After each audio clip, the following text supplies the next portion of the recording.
Our conservation journey today is with Andi Cross, a woman who decided one day, looking out from her cubicle at her high rise, at her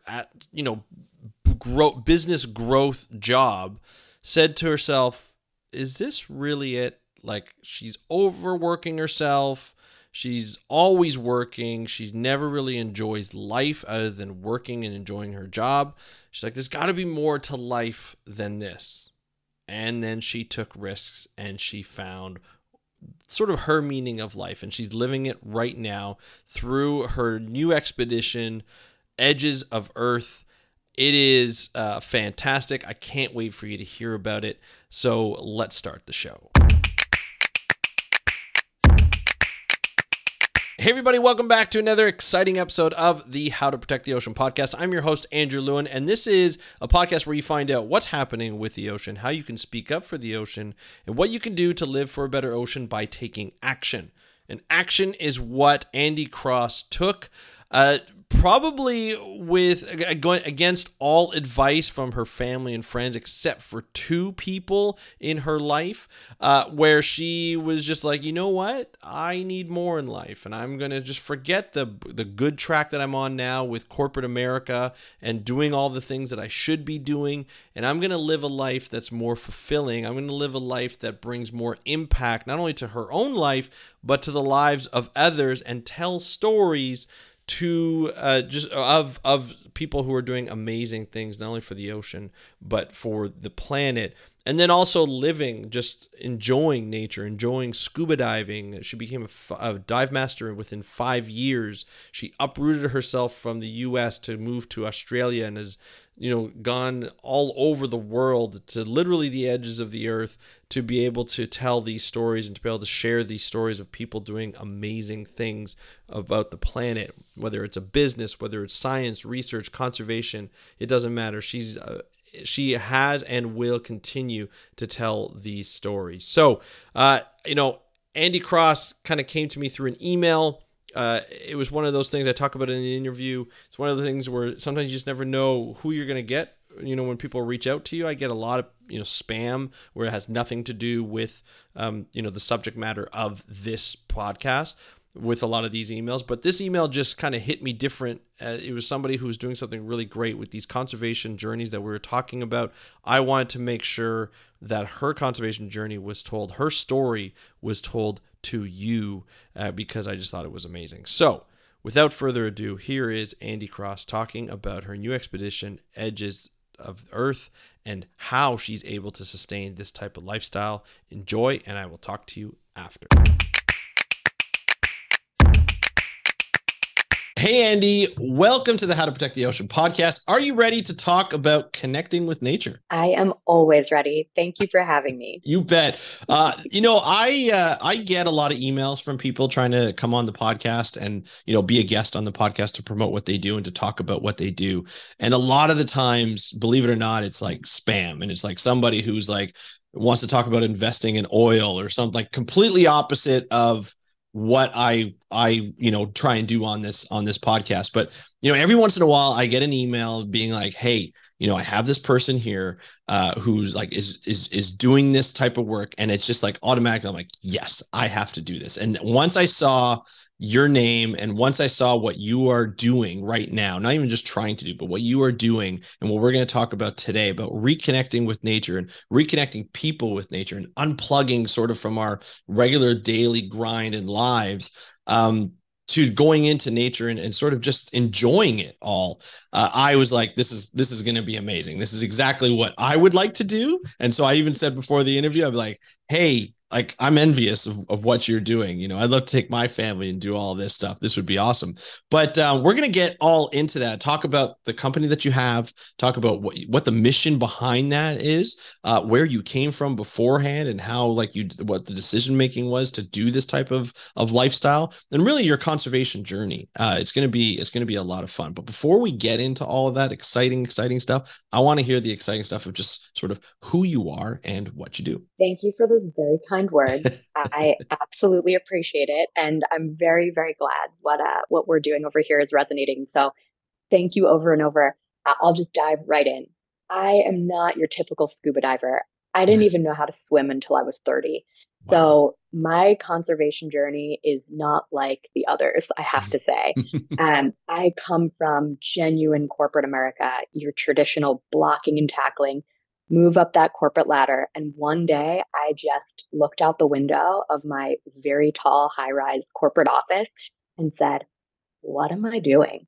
I've been Mm, obsessed with the ocean since I was a child, and I had literally actually not swam in it for possibly a decade.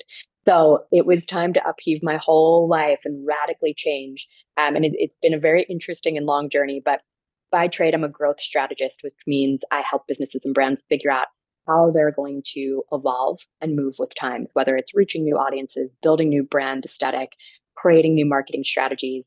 It spans the whole remit. mm, And I always wanted to be a marine biologist like you, but nice. my acumen is certainly not in math and science and research. So I opted for what I'm good at, which is talking and, Hey, and strategizing. So my whole vision was, how do I find a way to apply this seemingly unrelated skill to the thing that I love most and create a whole life around it? that is so inspiring. It's so inspiring, and it's not easy to do.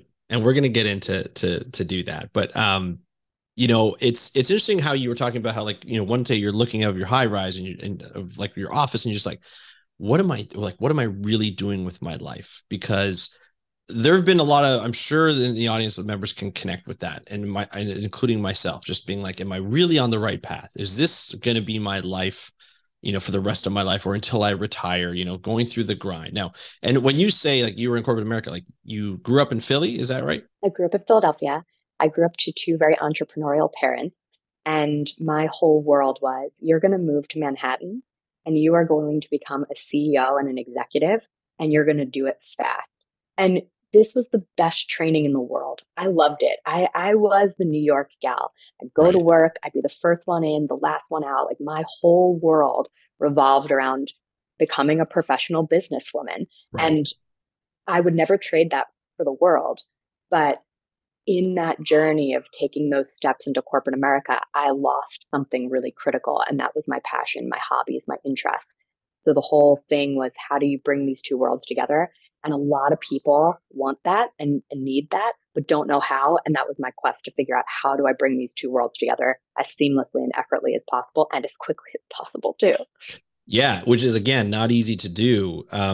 It's interesting how you talk about sort of having that mindset and sort of being so dedicated to growing that.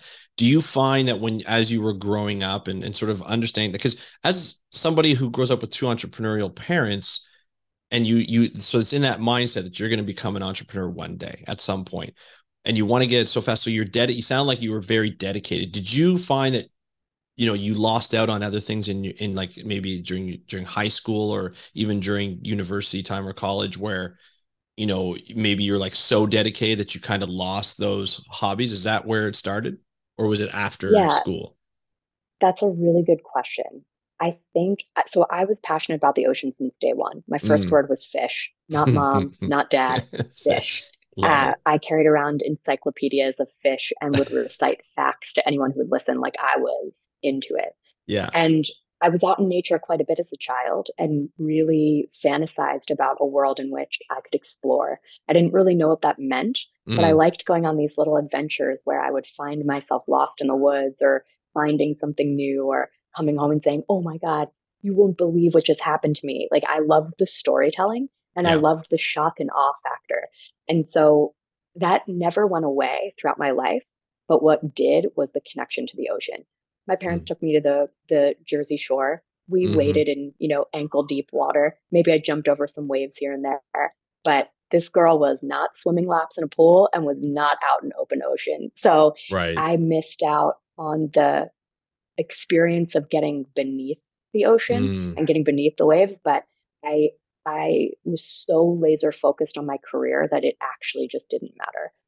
Yeah. That went away pretty firmly in high school. I was on the rowing team. I was the coxswain, so I wasn't even athletic.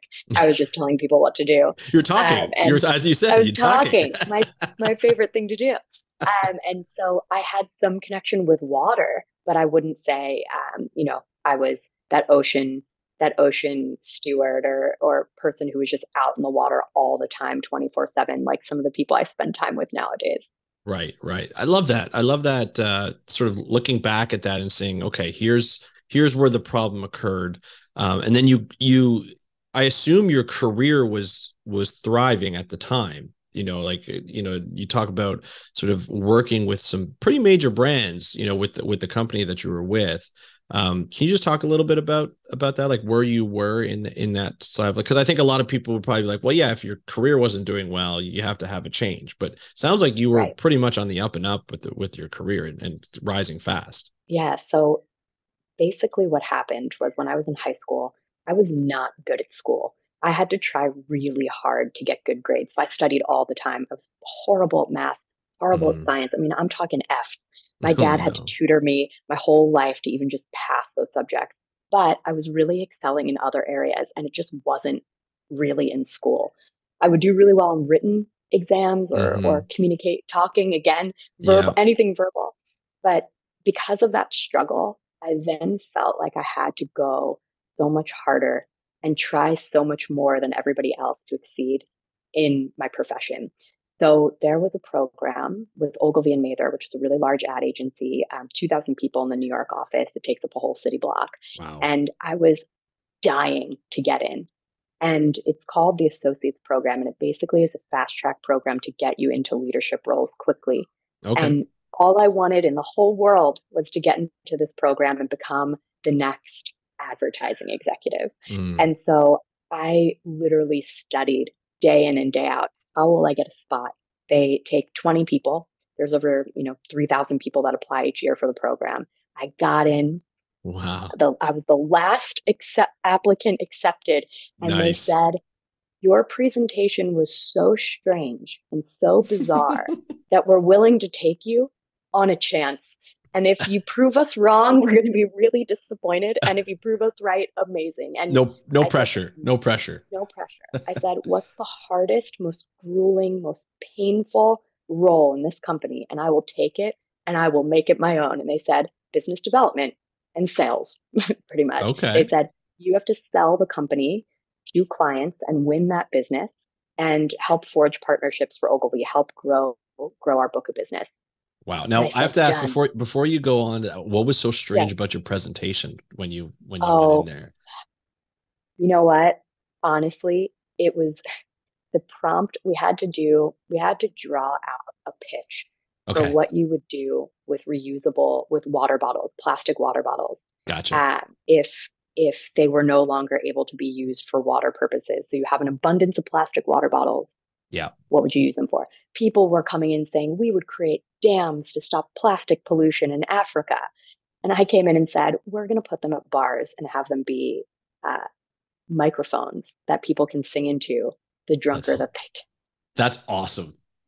That is so It funny. was so embarrassing. But the reason why it was so bizarre is because I hand drew scenarios of all, like commercial, of all the different scenarios of people using Yeah. my mic my my reusable water microphone.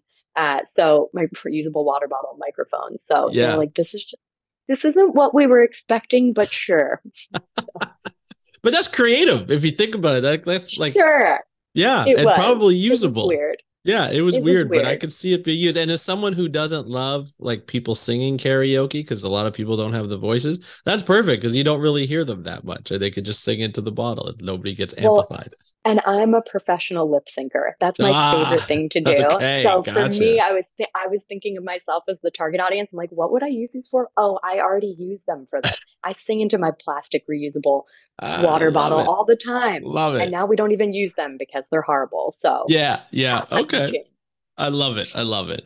Okay, sorry, I interrupted you before because you were talking about Right. sort of what you were doing with that sort of grueling, like the toughest job, which was the Yeah, sales and sort of business development. Which I feel like this is where you got sort of the skills to do what you're doing now. So like exactly. how tough was that job, and how did you sort of exceed in it? Now, at the time, I was 21 Mhm. and I was working with some industry elite, and they taught me everything because business development requires you to understand the full picture of an agency. You have to understand strategy, project Right. management, design, everything.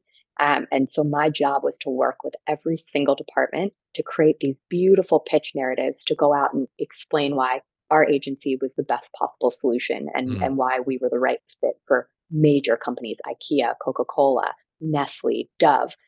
So I got the crash course in how agencies work by 21. And by 23, I left the company and was like, I want to build my own thing. That's what I want to do. Okay. These people gave me this incredible foundational knowledge that I would never trade for the world, but I am no corporate gal. So how do I get out of this as quickly as possible and get into the venture creation space? Hmm. So that foundational knowledge, I honestly think is what set me on the path in the best possible way, because I really did learn from some incredible minds in the business Yeah. who just really took me under their wing and gave me the crash course. I mean, the CEO of North America was my mentor at Ogilvy, and he was really, really spectacular in getting me to the next level. Do you still keep in touch with them now? No, I haven't talked to him in a long time, so I should probably reach out. I'm sure he'd be impressed by what you've created. That we'll get into just a little bit. But I do talk to my boss, my first boss. His name's Tim Malone. He was really amazing, and he would just tell me that my writing was terrible and that I needed to fix. I mean, he's amazing, amazing writer, and he just Right. really, really helped me think about who I want to be when I grow up. Gotcha. Interesting. Okay, that's cool. So here you're 23. You're like, I'm done with corporate America. You're trying to get into your more of the creative space, which sounds like a lot of where you're at, just in terms of your thinking and everything like that. I mean, 23, and all of a sudden you just kind of, you kind of quit. What year was this? So I started corporate work in 2009, Okay. I believe. Okay. And then I jumped ship to a place called Access Worldwide. And Access Worldwide was a luxury brand partnership development firm. Now, this is where things got interesting. Okay. Kirk Posmentor is the CEO of Access Worldwide, and he is a dear friend. His family and I are very close. And I worked with him for 5 years. And he taught me probably one of the most valuable lessons of them all, that forming relationships with people and maintaining them is good business. Mm. So partnership development, essentially the concept was brand A, brand B, how do we find a way to pair them together to create something new and spectacular? And I watched a lot of really impressive people come in and out of the doors of Access Worldwide.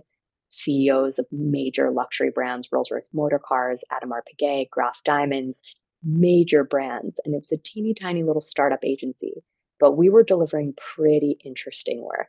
Mm. And over my 5 years, I moved from a very junior role to really supporting Kirk and the leadership team and thinking through really novel concepts. And on that pitch side, where we're pitching really wild and crazy ideas to very established brands, Seagram's Ginger Ale, Coca-Cola, Fanta, you name it, we pitched them. And a lot of our projects pulled through. Rolls-Royce Motor Cars being my first big project that I was meant to manage on my own, Seagram's Ginger Ale and Coca-Cola thereafter. And so it was pretty fun for me Hmm. to see the power of pitching and storytelling, and then the power of human connection and bringing people together to see what we could create. But all the while, I was building a business with my best friend, Lex Hauser, called Bad Kids Collective, which was a lifestyle company Okay. where we created fast fashion for the electronic dance music space and put on events. Okay. This was Oh, this wow. was my Yeah. passion. So you put on the Yes, events too. Okay. Okay. yes. So how did So that for work? How did that work? That my day job and my night job, pretty much. So ah. this is where I learned how to manage time Mm. and do a lot in a day. And with the skills of the foundational knowledge from Ogilvy on how agencies work and how to build brands and businesses, the partnership development expertise that I was learning at Access Worldwide and how to form meaningful relationships and tell great stories, and then how to build a business from the ground up with limited time and limited resources. Those three things were what started the understanding in my mind of, okay, maybe, just maybe one day I can do this for myself. Having that inspiration, you're just like, okay, like that's huge. So this company that you created at night, like during your off hours, how far did it get? Like, is it still running? Is it something that like how long did it take you to build where it became where you saw revenue kind of generating? Yeah. Lex and I were such a dynamic duo. We've been best friends since childhood. So building this together was just fun. And the energy between the two of us as co-founders was pretty special. And we amassed a very, very large following. We were Nice. getting written up in the Wall Street Journal, Elite Daily, Wow. HuffPost about our very unique methods of marketing, which I'll share with you. Yes, We please do. we created a T-shirt that had all of Taylor Swift's boyfriends listed out, and we went viral overnight for our revolutionary concept that upset Swifty Nation. But besides that, we went pretty far. We had a partnership with SiriusXM, and we were putting on pretty awesome events with them. We were going to all the major festivals in the States. But by the time I hit 27, 28, and same with Lex, we both realized we don't want to be going to electronic dance music festivals Right. for the rest of our life. Right. What's our real passion? And she's since gone off and done some amazing things. She has her own podcast, which is Nice. really special. And for me, as Lex was doing that, and she was paving her own way, I was thinking, who am I? Like Yeah. outside of working all the time and outside Yeah. of going to electronic dance music festivals and connecting with people, what am I into? Like what do I like to do? How do I Right. spend my time? Because I don't want to end up living in a cubicle on Of a course. 24 floor high rise building for the rest of my life. 100%. Totally. I get you there. I think that's, when we start our journey in the workforce, I think a lot of us start to realize when you're young and you think of all the wonderful things that you could do, and then sort of the reality sets in terms of the job, and you're in a cubicle, or you're in work and you work your 9 to 5 or 9 to 9 or whatever that might be. Or even if you're in like a warehouse or whatever job you might have, that's what you're going to be doing day in and day out. That's where you're spending most of your time. And I think a lot of people have that thought, is like, is this it? Is this, to life? Like, is this what we're going to be doing? So when did you hit, like, so after this sort of your own business, you had this own business, you realize, hey, like maybe I won't be partying like this for the rest of my life. What more can I do? What was sort of the next thought that went through your mind, and what was the next step? Yeah, so this is where things get crazy. So I'm sitting at Access Worldwide. I've been there for 5 years. Bad Kids is winding down because we can't be festival goers forever. Mm-hmm. And I'm deeply concerned about my future, pretty much. And also my identity. Like Bad Kids was so much of my brand and who I was, and it was Right. so fun and so wholesome and so lovely. And so now I'm thinking, how do I reinvent myself? I'm 27, 28. This is crazy. Yeah. And all of a sudden, one day like that, I get a call from a company called Huge. And now, for someone like me, I've been eyeing Huge for a long time. Okay. Dream company. Huge is one of the best digital design agencies in the world, Okay. in my opinion. Okay. And they're based in Brooklyn. And they called me and said, "Hey, do you want to be our business development manager?"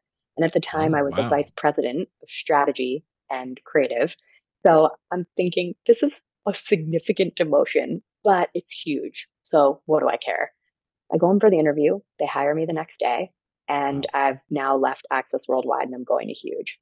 And I called Tim Malone, my Yeah. old boss from Yeah. Ogilvy, and I said, I'm taking a significant title decrease. What do you think? And he said, don't worry about the titles. I know that's hard for you at your age, but titles don't matter. It's about experience. And I was like, oh, Tim, you're so annoying. You're so wise and ugh. But I want to worry about my title because I care about that. And it's going to pave the way for me for the rest of my life. And he goes, I promise you it won't. And I listened to him shockingly because I don't Yeah. often. And I took the role. And I also at the time was just starting to get in bed with a venture capital firm called Hats, Mamos, and Libby, who I can single-handedly attribute my relationship with them as to the ultimate catalyst that changed my life. Hats, Mamos, and Libby is an impact-driven venture capital firm. They focus on really impactful businesses for people and planet. Okay. And they had invited me to be their first venture partner to think about how we could help brands grow. Because I had worked in the Bad Kids capacity for so long and I'd built a Right. business with no money out of nothing and we had a really large following and we'd grown so aggressively on social media, they brought me in to start figuring out how I could advise for startups in the space. And what I thought was going to be like a couple month gig has now turned into almost 5 years of working with them. So I'm now their brand strategist in residence, and I work with a Wow. lot of their portfolio brands to help bring their vision to real life. Um, so I've got Hats Made Muslim Libby, and I've got Huge. And Hats Made Muslim Libby was very low frequency work at the time, but Hmm. Huge was full on. Yeah. The entire business development team quit within the 2 weeks that I was there because they were exhausted. And they said, best of luck to you. You have no idea what you're getting into. Oh my gosh. And oh boy, were they right. My pipeline of new business Yeah. was about 300 deep a week Wow. globally. So we're parsing business opportunities to all of our offices. There's 12 offices globally, and I was rebuilding the business development team. And there enters Matt Weiss, who is my new boss. He was going to head up the business development practice, and we took something that was nothing and turned it into a machine. And we did that in 2 years. And so our ability together to build an entire global business development team across 12 offices globally, that's when I started to really think, okay, I think I can do this. Yeah. I think I'm ready to spread my little wings and fly. But I think in order to redefine myself, I need to go somewhere completely different than what I know and upheave my whole life and put myself into the most uncomfortable position ever and find myself in that journey. And that is exactly what happened next. That's insane. Now that to say it is one thing. To say it to yourself, it's like, I need to change. I need to do something completely different. I've been reinventing myself like 2 or 3 times, it seems like, already. Now it's like I need to just take away, like just unplug and move to the next level. Did you like you seem like a very confident person, and I love that about you, but that change to get uncomfortable, that must have made you anxious at that point. Like, to do that to yourself, to be like, no, no, no, something needs to change. Yeah. What allowed you to do that? Like, to continue to pursue that change? Okay. So I'm going to enter a few other important names in here. Okay. And I have a point in telling you all of these names. Okay. I met a guy named Adam Dishian on the dance floor at a music festival. He was 18 at the time, dare I say 17. Hmm. And we formed a bond. And he was building his brand as a nightlife curator and an entertainer. And I was Bad Kids. And Right. so we joined forces. He was my intern. And Adam and I just became extremely close friends and one of the few friends in my life who I could sit down with and really talk to, go deep. Hmm. And one day I said to him, I'm miserable. And he's like, but you're crushing it. You're Yeah. doing all the things you always wanted. Yeah. I was like, I'm not happy. I'm just like fundamentally unhappy. And he said, have you ever tried solo travel? And I'm like, no, why would I Mm. ever travel by myself? Yeah. What? It's dangerous. That's not cool. It, Yeah. no, this isn't what? And he was Yeah. like, I'm pretty sure you should go somewhere by yourself and just like sit with your thoughts or something. And we had a really emotional and impactful conversation. That was September 2018. Okay. Uh, by October, I had gone to Seattle by myself and I walked around all of Seattle and I was like, wow, Seattle, how radical. It's so different than Manhattan. It's very different. Yeah. And then I went up and down the Pacific Northwest and I was like, wow, Pacific Northwest, it's not like the East Coast of America. Look, I did a thing. I went somewhere cool. Yeah. And then I booked a month-long stay in Bali because Huge Mm. said I needed to take vacation and I took him up on the offer. I went to Bali by myself. My This is cousin, all Jet, while still working, right? yes, this is all Okay. while still working. Okay. Yeah. I was starting to really approach the topic of remote work, which was unheard of at the time. Yes. Nobody was Fundamentally, cool with it. And you I weren't would say to allowed. Matt, no. And I would say to Matt, can I just work from somewhere else? And Matt finally started to allow me to do it. It was great. And I found I was way more productive and I was super engaged and I was traveling and I was doing all these things. And I booked a ticket, a month-long trip to Singapore and Bali. I Hmm. was meant to be by myself. My cousin Jess Feingold ended up joining me, which was amazing. And my life changed. I saw another world. And in my travels around Bali, uh, one, I couldn't get over the beauty and I couldn't get over the Mm. ocean. But two, I kept asking people who I was meeting along the way, because I'm way too social and just talk to everybody.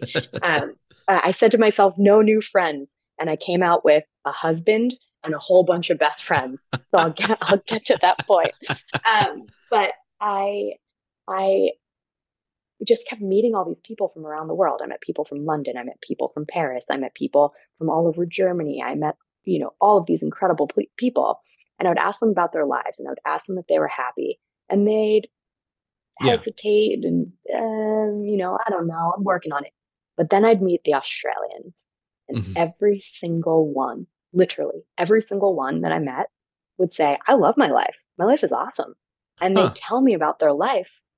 And I'm like, wait, that's how you spend your time? You go surfing, you go diving, you go free diving. I had never even heard of free diving. I didn't even know Mm, what it was. right. And these people are talking about this place called Perth, Hmm. Western Australia, a place that I also had never heard of. I had to look it up on a map. Yeah. And I fell in love. I fell in love with Perth. I fell in love with the idea. Yeah. And so I was going to move from Manhattan, the biggest city in the world, to Perth, Western Australia, one of the smallest. It's actually got 2 million people. It's a pretty big city, but it's the most Right. isolated city in the world. And And compared I'm to going to uproot, Manhattan, it's super, super small. it's super small. I'm going to Yeah. uproot my whole life to go to this remote regional town and figure it out. The Yeah. furthest place on planet Earth from Manhattan is Perth, Western Australia, by miles. And so that was December 2018. And by May 2019, I was Perth's newest resident. And Wow. I was freaking terrified. Now, Yeah. enter another really important person, Diane Lapine. I met her through, I was taking Harvard Business School online courses to develop myself as a leader and an entrepreneur. And Diane was positioned as my career coach. On my first call with her, she had me sobbing, sobbing. She just got me. There was just something about the way she was communicating with me and talking about my life. Right. And she was the only, literally, the only person in my professional world that told me it was a good idea to move to Perth, Western Australia. Mm. Only one. And then my grandmother was the only other person in my personal life who said it was a good idea. So I Gotcha. have these two really amazing women telling me I should go, and everybody else around me saying I'm insane. So of course I was terrified. Yeah, My, for sure. I was freaking out, but I booked a one-way ticket, and I've been living here for 5 years, and that is what spurred the creation of my business, Wild Palm, and what has allowed me to go to the edges of Earth on this expedition. Which is like it's amazing to kind of do that, to say, hey, you know what, I'm going to start this company, Edges of the Earth. Um, and I'll put the link in the show notes so people can check it out. But essentially, it's just traveling around to different parts of the ocean, basically on the planet, and enjoying sort of scuba diving, right? And it's like scuba diving in certain places, seeing different animals, seeing different habitats, really connecting with the ocean. Um, and so, what made you come up with that idea? Yeah. So when I moved to Perth, I was tethered to a company on a visa because that's how you get into a country. Right, And I was miserable. I worked for them for a year, and I needed to get out. I lost right, my visa with the pandemic. The whole country shut down. right, Australia was closed for business. I was stuck. I couldn't get home. And I had met my partner, Adam, who's our expedition lead in equipment safety and logistics. He's coming with us. I met him in Bali, and he lived 3 hours south of Perth. So I got stuck literally, in the most remote part of Western Australia with my partner in the middle of nowhere. It's a place called Bustleton, Western Australia, and I had never seen anything so remote. So you've now brought this New Yorker to the middle of nowhere, yeah, and I'm sitting there like, I have no job, I have right, no visa, I can't work in Australia, like I have right. no fundamental rights, and I can't get home. So Oh, I sat on the internet and I poured my heart and soul out. I'll send you the blog that I wrote that started it all. And I was writing about my experience moving from Manhattan to Perth and the journey that I had been on and the self discovery that I pushed myself into. And I wrote one line. I'd moved to the edges of Earth. And mm, I sat there and looked at it for a while. And I really thought about what that meant to me. And I realized that the thing I love most and like the brand that I want to create and who I really am is someone who goes to the edges of Earth, who pushes the boundaries, who steps outside a comfort zone, who does wild and crazy things, doesn't care what anyone says and just goes for it based on a gut instinct. And I thought, okay, what can I do with this one line? Mm-hmm. That's when I started my business Wild Palm with Marla Tomarug, who's our expedition creative director, and Adam, my partner, who's Right. an operational whiz. And our whole vision was, how do we apply our incredible skills from the foundational knowledge from our time in big agency world and venture Yeah. capital and brand building to supporting scientists, nonprofits, photographers, individuals who are on the front lines of ocean conservation and really tell their story and really help build their brand. So that's how Wild Palm, the business, was born. And for 4 months straight, I made $0. I cried a lot, freaking out about my life yet again. But I had this idea and I needed to figure it out. So Wild Palm came to be, and we started winning a lot of work. We had some pretty incredible clients that we were working with in the for-profit nonprofit sector, all that had to do with ocean. Then we started to shift into just impact businesses generally. How can we help humanity, and how can we help the planet? And then we started to shift into founders who have a really diverse voice or who might be underrepresented or underserved. So the business started growing pretty quickly. By month 5, we were cash flow positive, which was pretty incredible. And it was all because of social media. We were doing so much work to push our vision and our mission out across social. And that's what exploded everything. And that was part 1. We ran that. We've been running Wild Palm since, and that business has been working really well. But we thought, okay, let's go one step deeper. How do we take this around the world to really underserved and really under-resourced teams and help tell their stories who are really and truly on the front lines of ocean conservation? And that's how the Edges of Earth expedition was born. Gotcha. And that's pretty recent, right? Like it hasn't been going on for that long. How long has it been going on? So the idea for the expedition was birthed April 2021 when I was in Fiji diving the Rainbow Reef. And I was having these incredible experiences with the locals. They were taking me to these insane, uncharted dive spots. They were teaching me so much. I was a really bad diver at the time. And they were just helping me, with unconditional love. And I thought, how can I help you? Like, I want to help you. You people are so amazing. You're doing so much for me. You're so kind and you're so knowledgeable. So I pitched the Explorers Club the concept, April 2021, with a terrible, terrible illness while I was in Fiji, sweating profusely, like mosquitoes all over, bug bites all over my body. I was so sick. And they said, that's cool. That's interesting. We'd love to learn more. Once you have all the logistics sorted out, reach back out. A year later, I reached back out. The team said, this is awesome at the Explorers Club, which I'm a member of.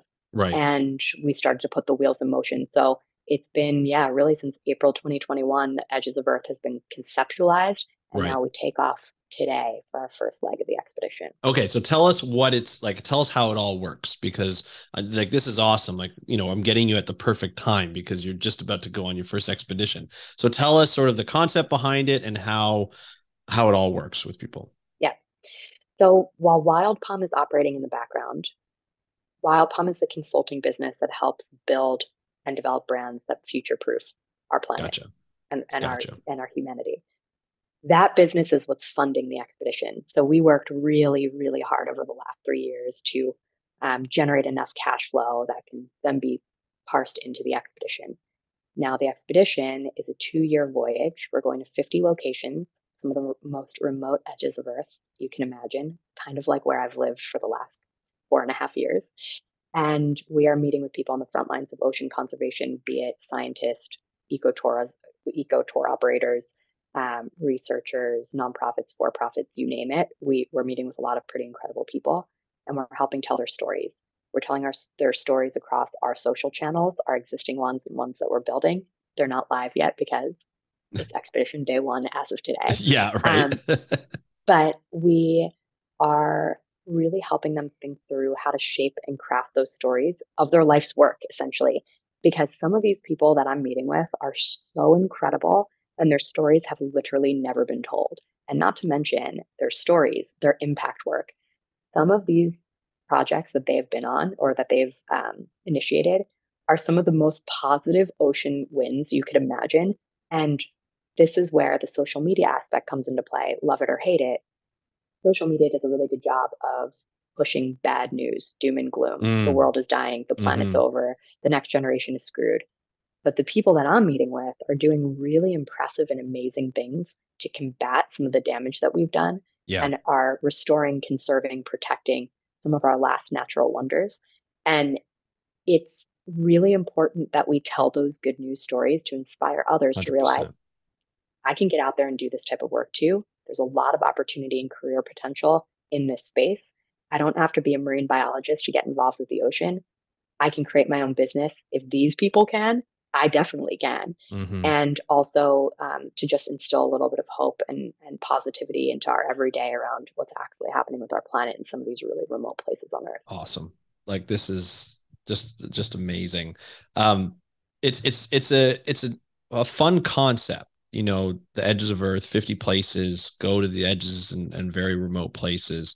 How do you generate? So you go around. You also help people through Wild Palm. So Wild Palm generates revenue, obviously through the Mm-hmm. consulting. How does Edges of Earth? Do people pay to go through this program? No, it is free of charge for everyone. So anyone that we're working with, it is a proper partnership.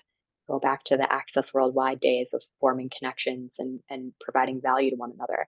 Yeah. Edges of Earth comes to help tell stories. All I ask for is that you take me out on a wild adventure so I can really experience your life. We put those two things together and it's a value exchange. No money involved. That's insane. So what type of can you kind of describe maybe using a couple of examples of some of the people you've worked with or some of the Yeah. companies you've worked with? So I went on two trial expedition legs before the main event. Okay. And I call them trial expeditions because I sprained my back in the process. You're back. And yeah, and lost all mobility in my legs for close to 40 days. So I have Oh my just Lord. recovered from this very serious back injury and had to cancel a lot of the first legs of our expedition. So Right. I was in Malaysia in one of the most remote parts of the entire country, hardly able to walk, and Oh, still running this expedition like adrenaline was carrying me through. oh My God. husband was also carrying me through. Without him, I don't know if I'd be sitting here talking to you today. Right. And so the first leg was in Malaysia on the Semporna Archipelago, which is a 50 island deep area off of Borneo. And this is a place that Jacques Cousteau in 1989 deemed like one of the best dive destinations on planet Earth. It Yes. still is. Yeah. We met with a team called Scuba Junkie. Scuba Junkie is one of the only dive operators in the archipelago that actually contributes to ocean conservation, which is wild because this place is divers paradise. So you're looking at some of the most beautiful dive sites in the entire world, and then you trek over a couple miles further, and you see so much trash all over Mm. these islands, and there's a million reasons why that's happening, Yeah. right? And it's really really hard to pinpoint one particular thing. It's a Mhm. series of reasons why that's happening.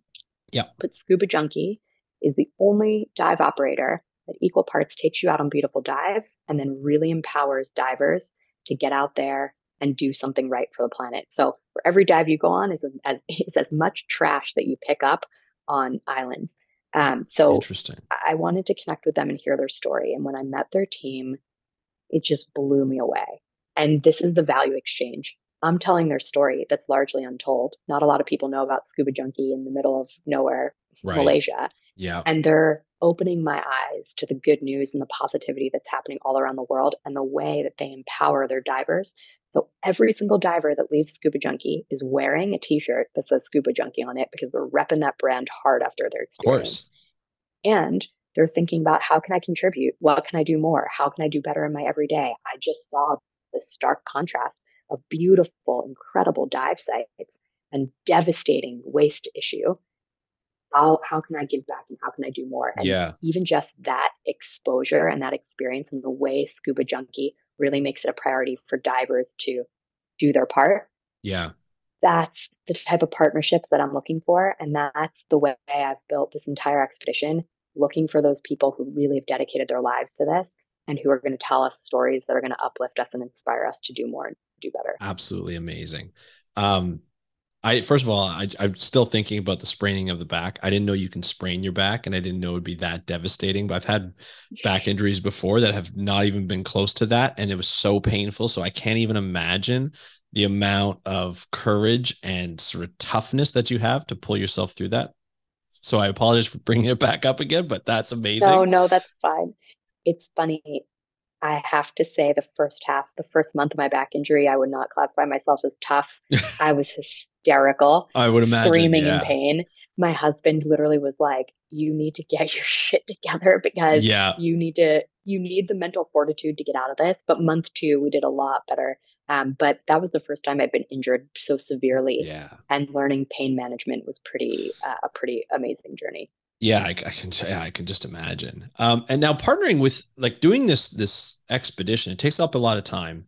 You're partnering, and you're not necessarily like there's no like I mean the entrepreneur in me thinks like you're not generating necessarily any revenue. You're getting a lot of life value out of this and a lot of life experience and being able to tell the stories of other people, which is exactly what I want to do for my business. But you're not like generating any revenue from that.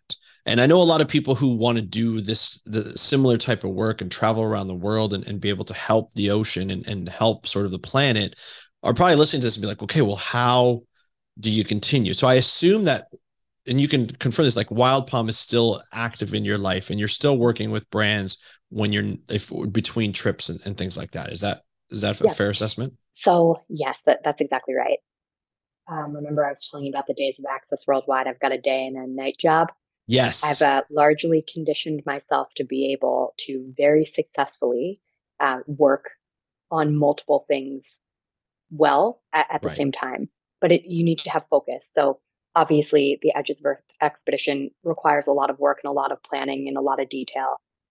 That's something I can do quite easily, just given it's a passion. But Right. then Wild Palm, I mean, I've been doing this type of work for the last 13 plus years, Yeah. and so it's kind of ingrained in me Right. to do these things and to operate in this way. So I always in my life have two things going on. Hmm. And right now that's Edges of Earth and Wild Palm, and they start to complement each other really well. There's so many relationships that I can forge Yeah. between what I'm doing with Wild Palm and what I'm doing with Edges of Earth.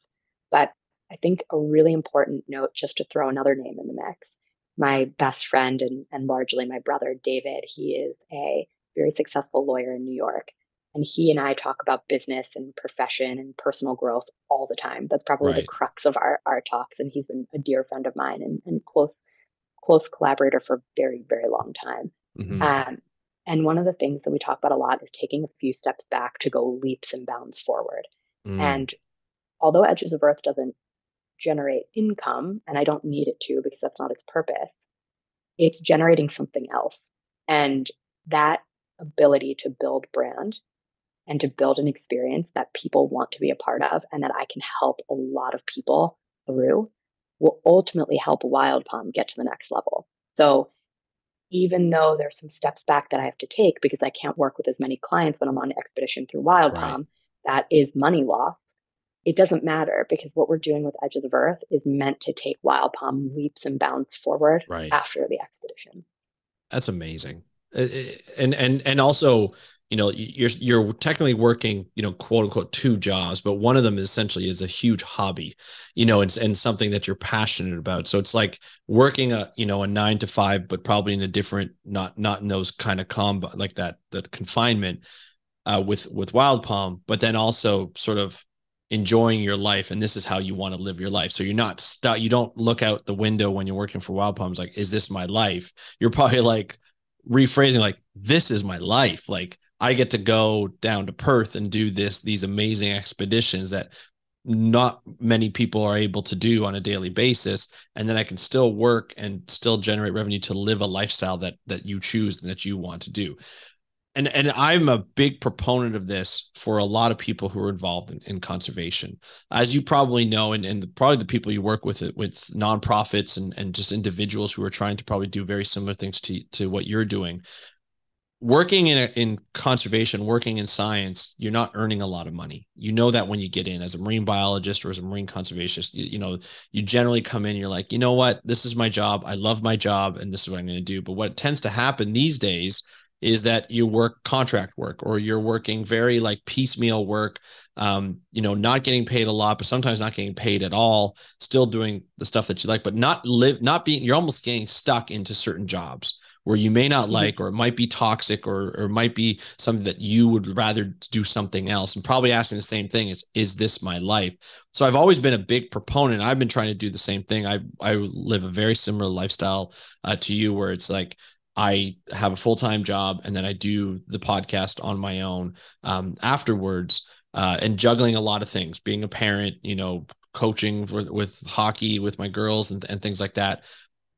But this is my passion. This is what I want to do.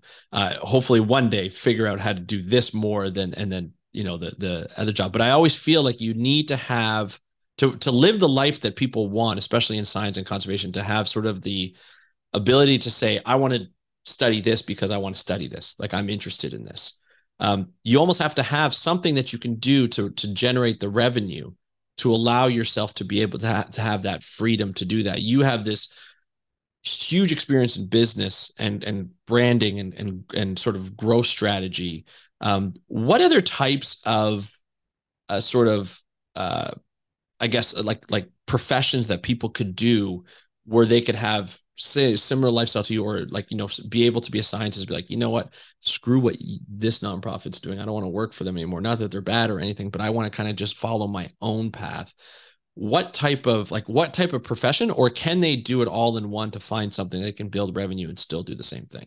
Like, if you Yeah, met people like that and coach people like that. I think so. What I tell most people, and this is like my fundamental belief system, if you go back to what your default mode was when you were a child, like if you were to hit factory resettings and erase your everything that you know and everything that you do now, and you think about what you as a child were good at, liked, what people told you you were excelling in, and you really think about what that is, you start there. So for example, for me, everyone just told me I like to talk a lot. So that's Mm-hmm. my default mode, talking.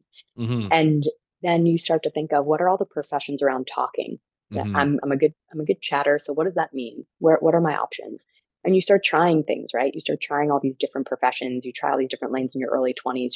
You dabble. You learn. And then you think about, what do I actually want to contribute? Like what matters to me? In my case, I always thought it was the ocean. I wanted to be an ocean expert. I wanted to be a Right. marine biologist, just like you. Right. And I realized that I was never going to be that, and I was never going to be an ocean expert. But what I do think I can do is help people. So now I've got communication, helping people, and then the question is how? Like what's the output? Mm-hmm. I have these two things: my default mode of what I'm actually good at, and my passion, helping people. Mm-hmm. How do I translate that into something meaningful? And you don't have to necessarily think of everything monetarily, because when I was growing up, the Mm. only thing I thought about was money, money, things, items, buying, Right. purchase, house, blah, blah, blah. And when I abandoned that thinking and said, it's not about the money, it's about what I actually want to contribute and Right. how I want to show up and how I want to help people through my ability to communicate, that's when the pieces started to fall into place. Because then what you allow yourself to do is not necessarily think about the things and the money so much, but you're actually thinking about the outcome and the impact. Now, that is coming from someone who will take giant risks. I am the type of person who is cool with locking myself in a house for 4 months, making $0 an hour, and figuring it out. Not Yeah. everybody feels comfortable doing that. Yeah. So, my suggestion to people who are not that risky and who are not willing to take crazy plunges, find a job where you're going to learn. It doesn't matter what it is. If you love communicating and you love helping people, what's a job like Ogilvy, like Mm-hmm. Access Worldwide, like Huge, all the examples that I gave you that's going to teach me something that I can put in my arsenal and my toolkit until Yeah. I'm ready to take that crazy plunge. Because really, at the end of the day, it just comes down to confidence, right? Am I confident enough in myself and my abilities and my learning and my expertise to go out and do the thing I've always wanted to do? So I always say to young people, especially, why don't you go find a job at a company that has great values, things you really care about, make some money, earn, feel comfortable, Right. get situated. Get the learning, get the training, learn from the best, learn from the elite, move up that corporate ladder. And all the while in the background, if there's a thing you really want to do, spend that money to go do the thing. Spend the money to build your personal brand. Spend the money to become a professional diver. Spend the money to go on an expedition. Spend the money to join the Explorers Club because you wrote a really amazing scientific paper that got you in, whatever that might be. Yeah. And start slowly but surely building your confidence over here in the business world and building your appetite for hobbies, adventure, or Mm-hmm. whatever it is. Mm-hmm. And then slowly but surely, if you're smart and you play your cards right, you'll start to find synergies and ways these two things come together, but they also don't have to. You can work an amazing job Yeah. where you're just learning 24/7 and have a hobby that you do on the side that brings you joy and excitement. These two worlds don't have to collide. But if they do and you play your cards right, you could build a beautiful, beautiful future for yourself where work no longer is work and work is just what you love to do. I'm getting butterflies by that because I'm connecting to it right away, because that's exactly where I want to be. It's kind of like my journey. It's taken a little longer than I anticipated, but it's my journey to get there. So it's just awesome. And obviously you're living proof of it. You're living sort of the model that you've done. You've definitely taken risks. We know that. And I think it's wonderful. I feel like I'm a little bit of a risk. I've taken some risks. Some of them have panned out. Some of them haven't panned out as much as I wanted them to. But I just think it's amazing.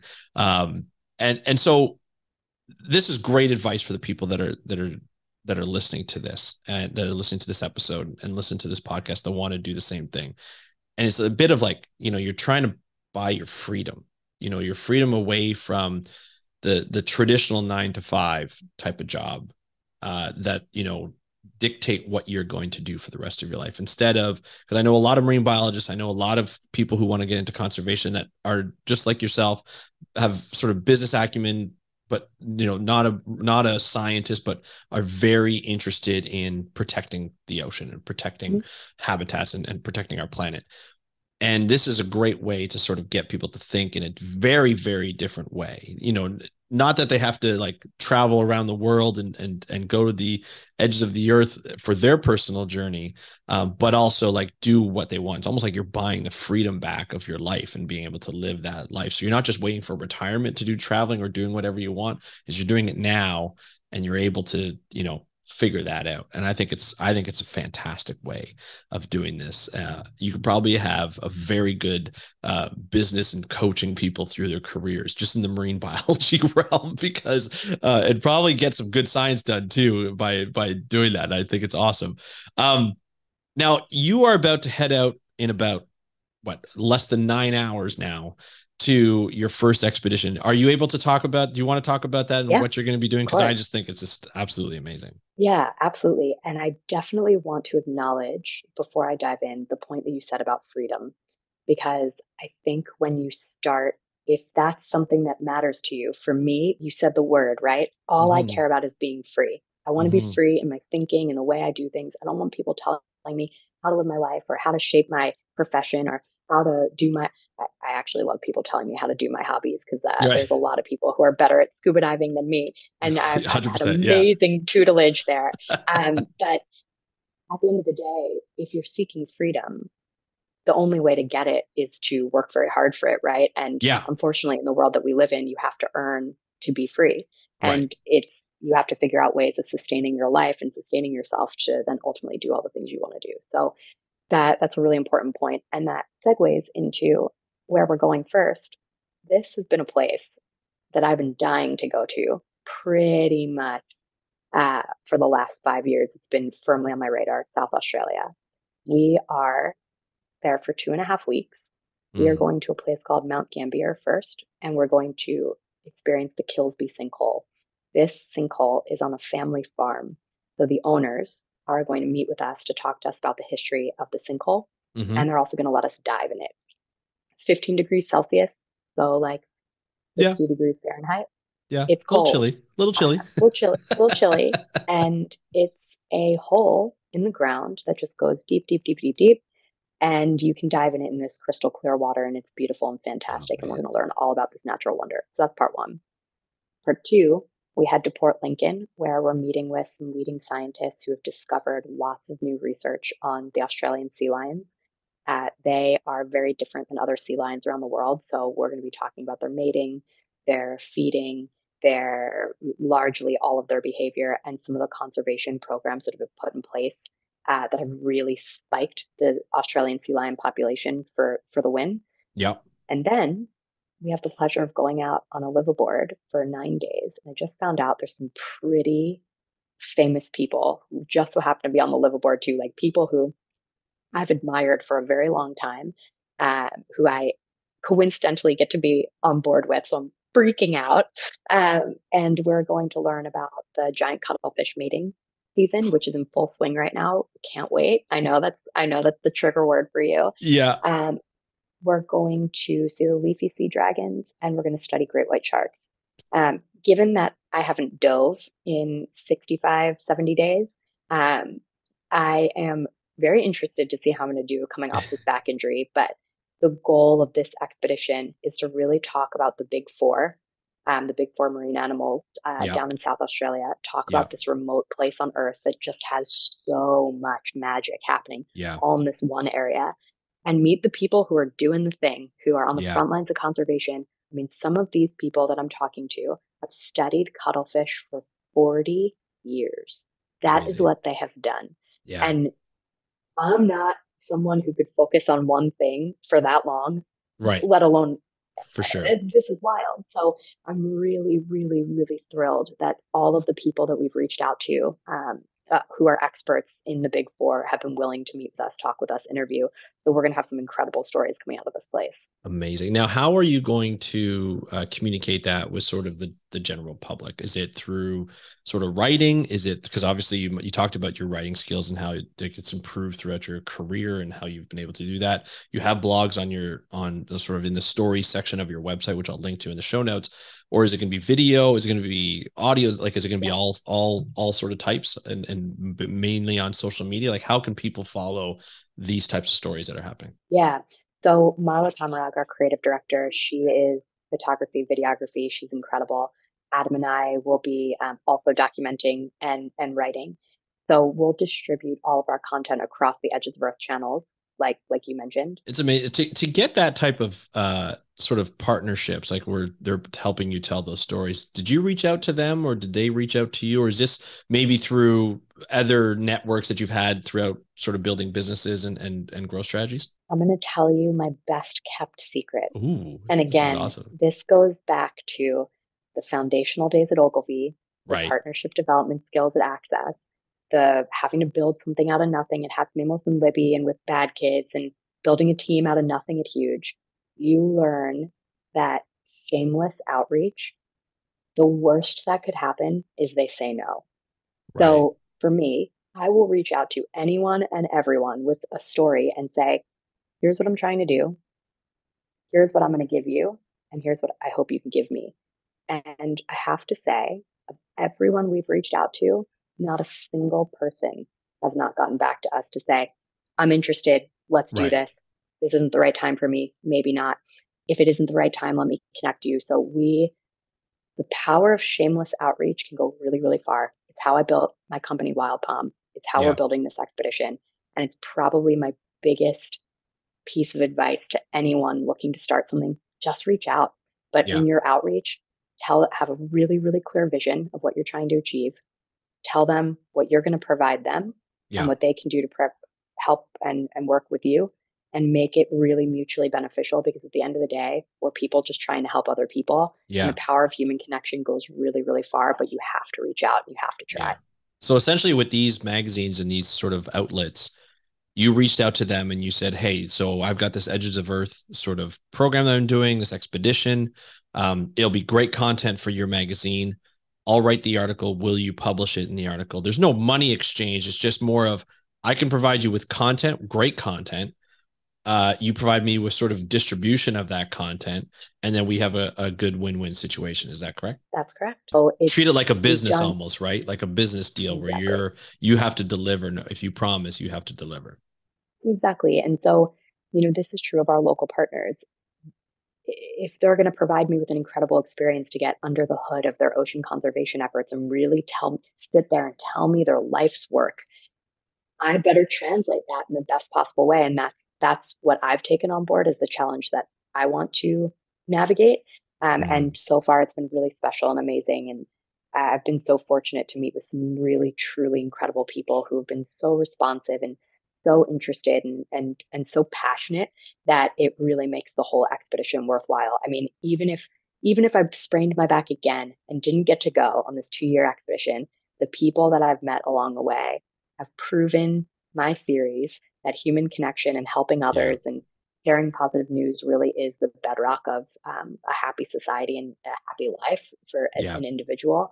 And I just feel really, really, really fulfilled, and even just having the chance to meet with some of these legendary humans. Awesome. Andi, this has been, I think, not only rewarding for the audience, but like 100 times, 1,000 times rewarding for me. I love what you're doing. Glad. I love sort of the sort of the model that you've come up with, and just the people you're working with. I think it's fantastic. I look forward to having you back on to tell us more about the expedition and how it's going. And I hope, and I'm not very religious, but I pray that you are safe in all these journeys and you don't have to worry about your back and everything like that. But what I do hope is that you get even more inspired by each and every journey that you get, which I'm sure you will. And I want to thank you so much for sharing sort of your life and also just sort of your strategies. And I really do appreciate you coming on the podcast today and sharing all this stuff. It's been fantastic. Thank you. I really appreciate it. It's been so nice to talk to you. I have absolutely loved it. And we would be thrilled to come back on and tell you all about what's happening on the front lines of conservation. So you let me know when, and I'm there. Absolutely. Definitely will. And thank you so much. Thanks. Thank you, Andi, for joining us on the How to Protect the Ocean podcast. It was really great, not only to meet you for the first time, but also to hear your story. I know we're going to be somehow working together. I'd love for you to come on and tell your story, as I mentioned in the interview. Tell more of your stories and more of your adventures from this expedition. Look, folks, there are some times where you feel this pull to do something more. You feel this pull that there's more to life than just doing work all the time, or doing something that you may or may not get. You may like and you may enjoy at the time, but you may realize that there's something in the back of your head saying, hey, there's more to life than this. There's more to life than just sort of running the rat race and just earning a lot of money and doing that kind of work. And I feel as a scientist and a marine biologist and a conservationist that we often feel that. We feel that there's a way to do conservation, there's a way to do science on our own terms, that we can do it on our own terms, that may not be asked by a nonprofit organization or a government agency or something like that. We may want to do something different, something bold maybe, or something that may not be, pretty much told like, hey, this is what we should be doing. I'll be honest, doing podcasting, when I first went out and started podcasting on my own full time, I remember, family members and friends were like, how do you make money podcasting? How do you do this? Like, this is not a normal thing. Being a content creator is not a normal job. So how are you making money? And to be honest, I'm still trying to find that out. I'm starting to get there, but I'm still trying to find that out. And I've got a job and I'm still doing the grind.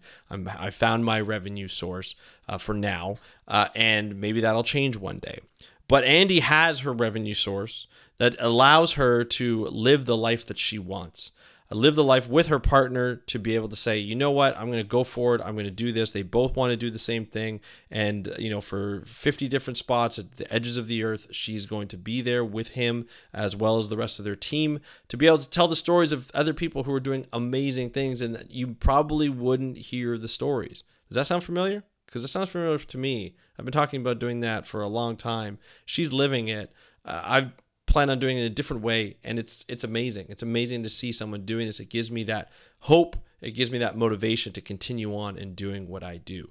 So I think it was great to meet Andi. It was great to have her on the podcast. It was a longer episode, but I loved it. And I hope you loved it too. If you did, let me know on Instagram. DM me at How to Protect the Ocean. That's at How to Protect the Ocean. And I just want to hear your story, and I want to hear what you want to do. So I want to thank you so much for joining us on this episode of How to Protect the Ocean podcast.